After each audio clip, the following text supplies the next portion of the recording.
Hello बच्चों, so the question is which one of the following statement about water is false? So water, the statement one is water can act as a both acid and a base.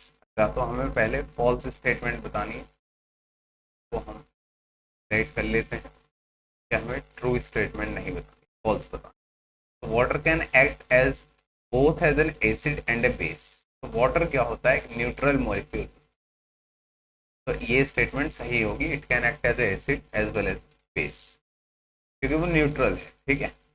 Next है there is extensive intramolecular hydrogen bonding in the condensed phase. देखिए intramolecular hydrogen bonding जब होती है जब वो अपने ही molecule के साथ हाइड्रोजन बॉन्डिंग करने लगे, और वाटर के केस में ऐसा पॉसिबल ही नहीं,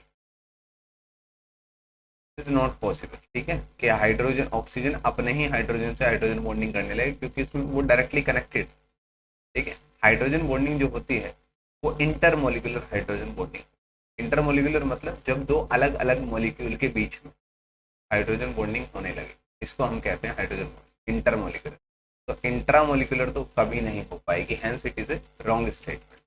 नेक्स्ट है ice found by heavy water sinks in normal water. अच्छा, तो हैवी वाटर जो होता है बेटा D2O होता है, and due to heavy mass, due to heavy mass it sinks in normal water. Normal water से ज्यादा मास होता है, इसलिए इसका हेवी वाटर कहते हैं, क्योंकि इसमें हाइड्रोजन की जगह ड्यूटेरियम है जिसका मास ज्यादा होता है. तो स्टेटमेंट भी आपकी सही है. Water is oxidise to oxygen during photosynthesis. तो फोटोसिंथेसिस की जो रिएक्शन होती है वो होती है ये.